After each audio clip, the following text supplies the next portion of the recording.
Hello everyone, this is how I got in for my college timeline. Today we have Aliyah Dinkins. She went to Hofstra University with the NOAA program, and she's here to talk to us about her experience and how she got in.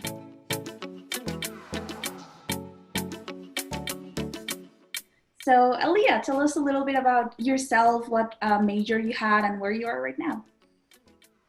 So, as Frida said, my name is Aliyah.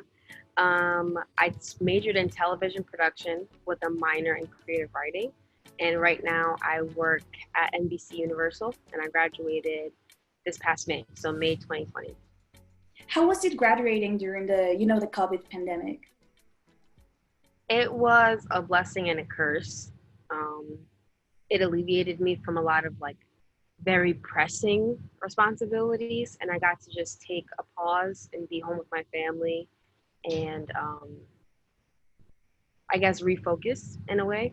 But on the other end of it, I didn't get to have the graduation that I expected to have. I didn't get to have the last months of my senior year with all my friends. Everything I thought, you know, graduating from college would be like, I didn't get any of that. So that was disappointing. But I don't know, maybe I would do it the same way if given the choice. It was unique in its own way. Yeah. And can you tell us a little bit about yourself in high school? What high school did you go to? What type of student you were? Okay, so I went to high school at Mount Vernon High School in Westchester, New York. That high school was predominantly people of color, and we are a high risk high school. So what that means is that, a lot of our stuff is we don't always have like the newest textbooks, things like that. We don't always have the newest desks. We don't always get as much funding as we need per se. Mm-hmm. And a lot of students in the school come from low income backgrounds. And how did you overcome those types of barriers and obstacles that you had being at an high school, high risk high school, sorry. I really had to stay focused. There were a lot of distractions, and there were some programs in my high school that helped people to, I guess, get ready for college or like cultivate their brain to get ready for the real world. And I just try to take advantage of those. But what I will say, they do a lot of tracking. So students who already have good grades from middle school, they pay more attention to them and put all of their concentration and hopes and, I guess, resources for those students who have already been doing well. Whereas there's some students who came in with not so good grades, so they just don't pay attention to them. Oh. So I was a student who had good grades coming from middle school, so I got a lot of those resources. But I noticed my younger brother, he was in high school. He didn't come with the best grades. And all the programs that I was a part of, suddenly they weren't reaching out to him, and I was confused. But then I realized because I was being tracked and he was not. Oh, and what would you So I recommend did to a lot. those students? Mm-hmm. Yeah, so I did a lot to make sure he was taken care of. But I feel like a lot of that was done for me, and it wasn't done for him. I had to step in and help out. Is that because of those resources that were made available for you? Is that how you heard about the NOAA program? No, I actually heard about the NOAA program because when my dad was, when my parents were in high school, they heard about the NOAA program. I'm an alumni program and alumni of Hofstra University. So I found out about the program from my parents. They were also coming from high risk high schools from low income communities. So they found out about the program. My mom started the program. I didn't end up completing it, but my dad completed it. And so he's an alumni. And they met in the program. And that's how I found out. It was like a love story. But yeah, that's how I found out about it. I was looking for colleges, and my dad was like, oh, you could go to Hofstra. And I was like, you went there. But then I learned about the communications school at Hofstra, and I wanted to go to school for communications. And it was one of the best schools in the country for it, so it just made sense. And then on top of that, the NOAA program provides so many resources to their students. I'd be dumb not to take advantage. So I rethought that decision and applied to Hofstra. Can you go a little bit deeper onto the NOAA program? Can you explain to those people who don't know what it provides and what's the application process like? Okay, so NOAA stands for New Opportunities at Hofstra, and it's mainly for students who come from low-income communities and can't necessarily afford to go to college, but they have the grades or they have the potential or they have the brain power to do college level work and be exceptional at it. So when you apply to college, a lot of people use the common application, right? So there's a box that you can check that says that you want to be considered for scholarship programs at Hofstra. And then NOAA, there will be a little box that says NOAA on that application. The same thing goes for if you're just applying to Hofstra through Hofstra. There's going to be a little box. You just have to look out for it. You have to look out for it. And yeah, so you just check the box and then you can be considered. So some people end up not being considered because their parents make too much money. Mm. But if you make below a certain amount, then you will easily be considered. And then you go through an interview process and where the, um, executives of the program look deeply into your resume, your financial background, your background in high school, and make sure that you're the best fit for the program because we're looking for students who care about school, care about doing well, and are focused at the end of the day.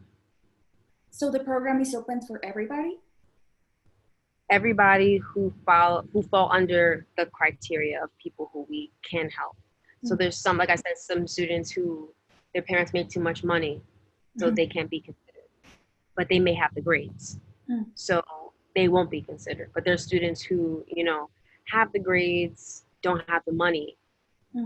Those are the people that more likely than not will become a NOAA student. And what were some of the challenges personally for you when applying to college? What was one of the hardest parts of the process? I think doing it alone was pretty hard. I'm the second oldest of 4 children, and my older sister didn't apply to colleges. She went to community college. So my parents hadn't applied to college since they were younger. So obviously, like, the processes were a bit different. So just having to navigate that was difficult. And then understanding FAFSA, I didn't know what to do. And beyond that, it was just trying to find what would be the best fit for me. It was hard. But I had like all of these college readiness books, and I would study about the schools that I was thinking about, because at the end of the day, that's where you're going to live for the next 4 years of your life. So you should try your best to make the best decision for you, because the school might look great on paper, and then you get there on campus and you hate it. So you should really sit down and write down what you want out of a school. Because at the end of the day, yes, colleges are looking at why they should pick you, but then you look at, why should I pick this school? It's this same, it goes both ways is what I'm trying to say. Yeah, it's for you too. And let's say you were already accepted to college, you were excited, yay, you're gonna move. What was the college culture like? Is there something that shocked you or that you were not prepared for or that you wish you could have prepared for better once that you were already at Hofstra?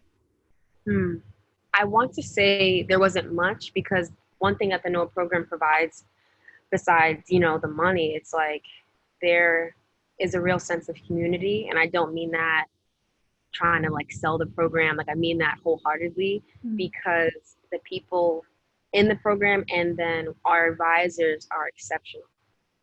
And we go through a summer program, a preliminary summer academy, 5 weeks long prior to the start of the semester. So in that time, we learn what it is to take a college class, because we're taking about 4 to 5 courses that give college credit. So like we kind of get like a head start of sorts, as well as being together. So leaving that summer program, I had college credits, a 4.0 GPA because I got an A in all those classes, friends, I knew the campus. I knew what it felt like to live at school away from home, because during this program, we didn't have much contact with our family because we were concentrating on our work so often. And I just had a real head start. So And yeah, so I didn't have many challenges. And then what I will say was a challenge was being in a classroom with students who didn't look like me, and I was the only person who looked like myself. And that was difficult because I wasn't used to that coming from the school I came from. And then I just didn't feel as smart all of a sudden. So I had to check my own, insecurities, and to remind myself that I'm just as capable, if not more, because I've been working towards this for a very long time. And there's no reason why I should have to stay quiet in the classroom just because I feel like I don't know as much when I do. No, yeah. So it's a lot of checking your own negative thoughts. Definitely. I know exactly what you mean because most schools and colleges are predominantly white. So I know that feeling of being the only person in the room that looks like us, and try kind of to make yourself less noticeable so people don't look at you harder than they do others. But it's important to remember that, like, we can do it. That's one reason why I started talking to you, Frida, because I was like, oh my God, look at her. So I ran over, and that's the beginning of our friendship. But anywho. Yeah. I'm so glad you did. I was so nervous. I was there standing all by myself, and you just come here like an angel, like, want to be partners. It was great. And thank you so much for talking to us. The last thing we want to say before we finish this interview is, what advice would you give current high school students who might be at high-risk high schools, who might be looking at the college process and feeling overwhelmed? What's something that you would tell them, especially to minority students, to make them feel better, feel more accepted? Oh, wow. That's a big one. That's a big one. I'm trying to think of what I would tell myself looking back. Yes, basically. This advice was given to me on like my college interview day. If something is for you, nobody can take it away. Nobody, nothing, not Corona, not the president, nobody, not your mom, nobody can take it away. Not your bullies. If something is meant for you, it will be for you. And if it's not meant for you, there's no way you're going to get it. You just have to accept the fact that you're being kept away from something on purpose. So if you don't, I applied to 20 colleges. Wow. Everyone said yes, except for one. And I was so angry. How dare they not accept me? Like all this stuff. And I realized, like, maybe I just wasn't meant to be there. So there's that. But that rule goes for not only schools, but like your friends. If the people around you, something's telling you to stay away from them, maybe you just listen to yourself. It's a lot of listening to yourself and doing your best to just be who you are. At the end of the day, the schools want you to be you, because just by being yourself, you're adding something great into the world. So if you be yourself, it's easier for you to get the opportunities that are meant for you. And then also, apply, believe in yourself. You can do it. You can do it. So like, don't ever sell yourself short. If you want to apply to a school, don't, it doesn't matter if your guidance counselor is telling you not to because you won't get in. Shoot your shot. Just try it. Just try it.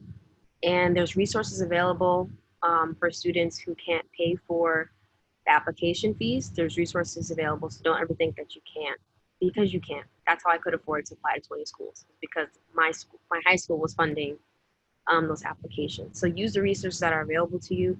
If nobody's knocking on your door telling you about resources, go out and find them, because you deserve help and you deserve to follow your dreams. So I'm going to stop preaching now, but good luck.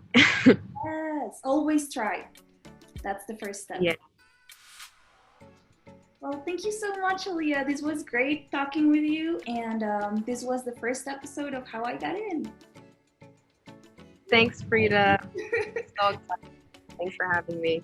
Thank you, Aliyah.